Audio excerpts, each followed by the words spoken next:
Upgrading your own gaming laptop, that is the best way para lalo nating mapaganda at mapabilis ang performance ng ating gaming laptop. Pero marami tayong i-reconsider sa pag-upgrade ng ating gaming laptop. Baka pagbukas natin, mabasag natin yung cover, or the worst is, mabasag natin yung LCD. Or meron tayong mga component na masisira sa loob ng ating laptop. Magsasayang lang tayo ng oras at pera dahil ang presyo ng gaming laptop ay medyo may kamahalan. Pero worries no more dahil sa video na to, ituturo ko sa inyo kung paano mag-upgrade ng inyong gaming laptop into safest way. So here we go guys, buksan na natin ang ating gaming laptop. So ito na yung laptop natin guys, itong model na to, yan, FA507RF. Ito yung Asus TUF Gaming A15. So ang specs nito guys, before natin i-upgrade, so 8GB RAM and 500GB storage room. So i-upgrade natin ito 24GB RAM and 1.5 terabytes GB room. Itong 8GB RAM, dadagdagan natin ng 16. Ito, meron tayong biniling memory. So 16GB, yan. As you can see, 16GB DDR5 4800 MHz. Ito yung SSD storage room. So 1 terabytes para mas mapataas natin lalo ang specs ng ating gaming laptop, i-upgrade natin. So ito, sa likod dito guys, yan, meron itong mga screws. Yan, 12 screws ito. 1, 2, 3, 4, 5, 6, 7, 8, 9, 10, 11, and in the middle is 12. So meron tayong gamit ito, screwdriver, and the other one is PVC card. Pwedeng ATM card, pwedeng ID, or basta plastic siya. So medyo matigas ito para pangbukas natin sa lock sa gilid. So first, tanggalin natin yung screws dito sa middle. So tandaan nyo guys kung saang screws ninyo nire-remove at doon din ibabalik nyo guys. Dahil ang screws na to, iba-ibang same sizes, iba-iba ang length niya, ang haba niya. So sa akin, nilalagay ko lang sa gilid ko at tinatandaan ko siya kung saan ko siya kinuha at doon ko rin siya ibabalik para hindi masira ang ating casing. Dahil katulad nito guys, yan, maiksi, ito mahaba. So itong maiksi dito yan, tapos yung mahaba dito yan. So baka ito yung mahaba mailagay natin dito, baka lulusot dun sa casing natin. So yan guys, tandaan nyo guys kung saan nyo kinuha ang screws at sa doon nyo rin ibabalik. So yan,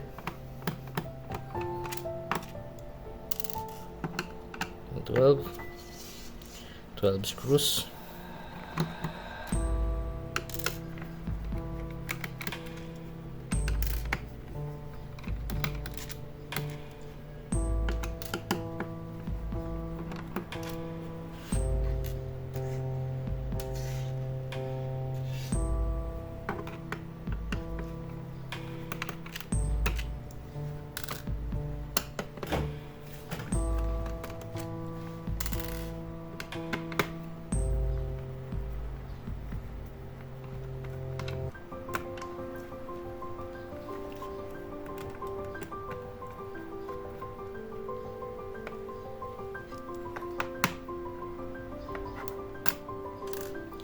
So yan guys, na-remove na natin yung mga screws. So gamitan na natin ng PVC card. Ito sa gilid. Yan. Unahin natin dito. Iangat na natin kunti. Yan. Tapos didiretso nyo na lang yan guys, papuntang gilid to gilid. Dahil ang lock yan nasa loob, kusa matatanggal yan guys. Yan. So, dandahan lang. Hawakan masyado hawakan lang yung laptop para hindi malaglag. Tapos ganun din sa kabilang gilid. Yan.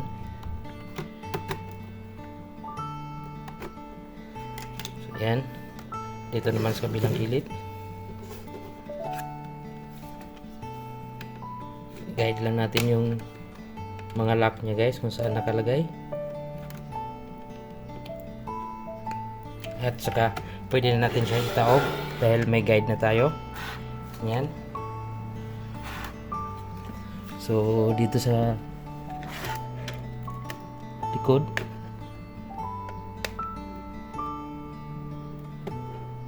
yan, ganun din yan. Yan. So tanggal na yung lock, pwede natin siyang dandahan iangat.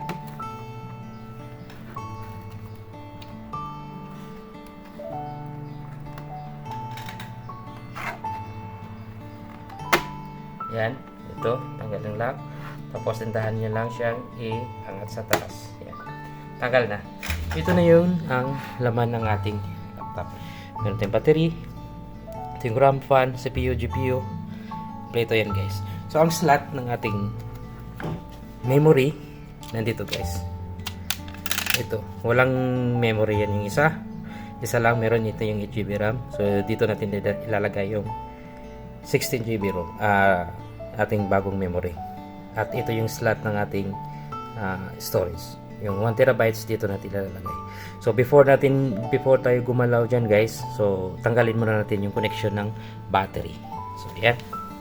So ito yung lock, yung steel. Huwag na natin gamitan ng guys, ganito. Sa mga conductor na mga tools, huwag natin gamitan. Pwede yung plastic. Ito pa rin ang gamit natin. So itulak nyo lang yan. Yan. Yan, natulak na. Tapos ito iangat nyo lang to guys. Yan. Para hindi magkaroon ng static yung natin. Yan. Natanggal na yung battery. So kung gamitan natin yan ng mga conductor, so baka magkaroon tayo ng static dyan, masira ang ating component ng ating laptop. So yan. Ito na yung storage natin. Unahin natin yung storage. Meron yung guide guys. Yan. Yung parang biyak na yan. Yan yung guide.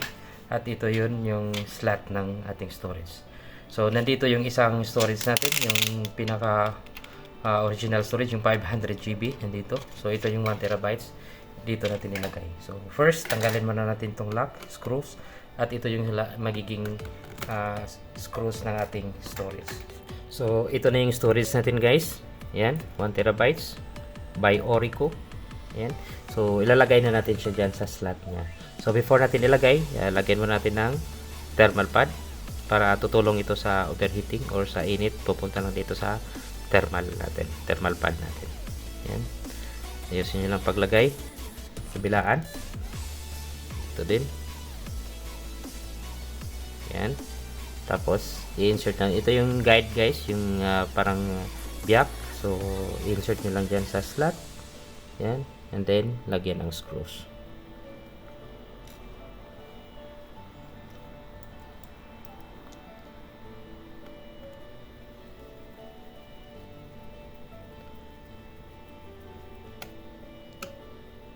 Yan na, lagay na natin yung storage natin. Next, ito yung RAM. Yan. 16GB RAM, DDR5. Yan. So, ito yung guide pa rin niya. Ito yung slot. Pasok nyo lang dyan. Tapos, pag lock nito guys, ipipress nyo pababa. May matutunugan kayong naglalak siya. Yan, lock na yan. So, balik na natin yung battery. Mayroon pa rin yung guide guys dito. Hindi tayo pwedeng magkamali dyan dahil sensitive itong battery nito. Yan. Lock na.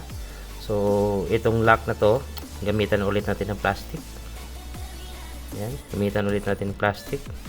Tutulak natin yung steel na lock. Yan. Nag-lock na yan guys. So, done. Finish na. So, balik na natin yung cover para check natin kung na-register na ba or na-read niya ba yung ating in-upgrade or dinagdag na RAM at saka storage.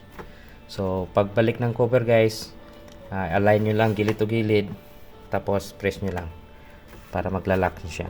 Yan. Yan. Yan. Double check. Yan. Okay. Yan. Double check. Okay. Gilid. Okay. Gilid sa kabila. Okay. So, i-screws na natin. Kung saan yung screws na nilagay natin, tinanggal natin guys, ibabalik din natin siya. Same place. Tulad nito. Yung nauna kong tinanggal, yung middle. Yan. Tapos, ito yung dalawa. Ito. Okay lang itong dalawa magkabaliktaran. Same lang yan size niya. Ito. Ito siya. Ito. Mahaba. Ito siya. Ito. Mahaba. Diyan siya. At ito. Dalawang mahaba rin. Ayan siya. Iba-ibang sizes kasi ito siya guys eh. So, itong mahaba, mailagay natin dito sa maiksi. Baka lulusot doon sa casing natin or sa keyboard natin. So, masisira yung ating board or casing ng ating laptop.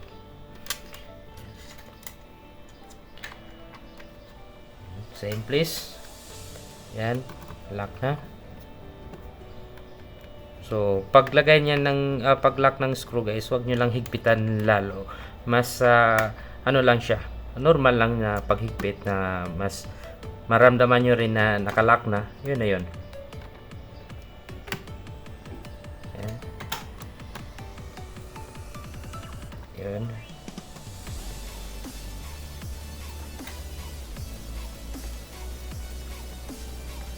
Yun. Yun.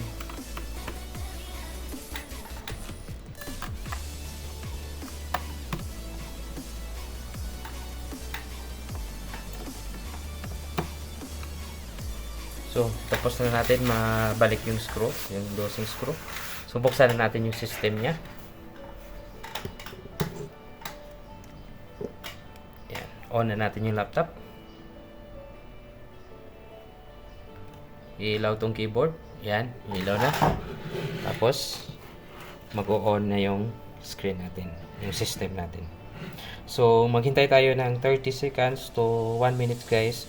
Bago bubukas yung screen natin or lalabas or magbo-boot up sa system niya. Dahil i-read niya muna yung in-install natin na SSD at saka RAM memory. Yan, wait lang tayo guys. Yan na guys. Nagbo-boot na yung system niya. Yun. Ayan na. So, password from that. Yun guys, tingnan natin muna yung memory. Kung nadagdag ba siya. Dating 8GB, expected ngayon magiging 24GB. Punta tayo dito sa My Asus. Ayan, bukas. Ayun, ito yung details ng battery, CPU, memory, at saka SSD or hard disk. So, wala pang may na-read dito yung SSD natin dahil meron pa tayong gagawin sa SSD natin guys. Punta tayo dun sa disk management mamaya. Ito memory, click muna natin.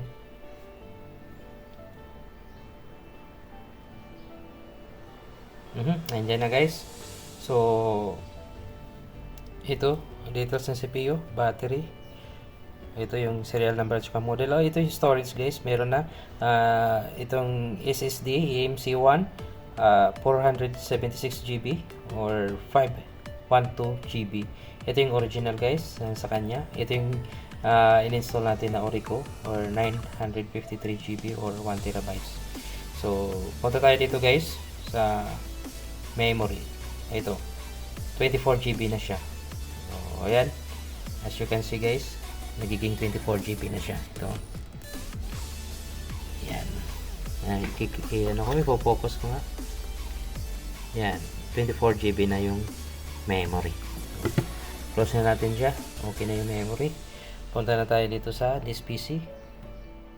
So ayan, sa disk PC natin, ang nare-read pa natin sa ating system is 475GB or yung 512GB sa ating built-in sa ating laptop. So dito tayo sa search. Search nyo lang desk space management. On enter. Yan. Lumabas na yung disk management. Yung naka-block na yan guys, unallocated yan. Ito yung the hard disk natin na in-install. 953.85 GB.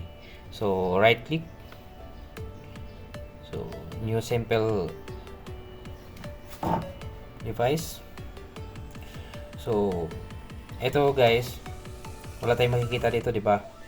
So, pag ma-finish natin itong i-shrink niya, ang ating hard disk or ating SSD, lalabas na yan siya dyan. Lalabas na siya dito. Next muna natin to. Next. Wala na tayong gagalawin dyan guys. Itong D, lalabas yan dyan. Local D or new volume D.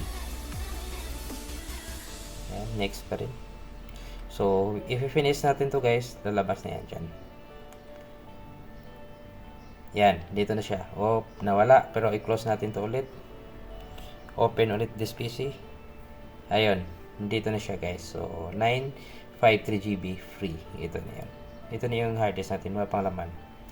So, done sa ating pag-upgrade. So, ganyan lang guys, ka-safety at mabilis sa pag-upgrade ng ating laptop. Para mapabilis lalo ang performance ng ating laptop. Pwede na tayong mag-install or maglagay ng anong files, kahit malaking files, may isi-save na natin dahil meron na tayong space dito. Ito yung bagong SSD natin. So, ayan guys. Ito ang ating gaming laptop. Sana nasundan nyo ang aking video at marami kayong nakuhang kaalaman para DIY na natin ang ating laptop. Hindi na tayo pupunta sa shop or kung saan na magbayad pa tayo ng may kamahalan. So, ayun guys. So, thank you so much. Para mas lalong updated kayo sa aking video, mag-subscribe kayo sa aking channel. Andyan sa ilalim ng subscription button, i-click nyo rin ang notification bell para pag mag-upload ako ng mga bagong tutorial na may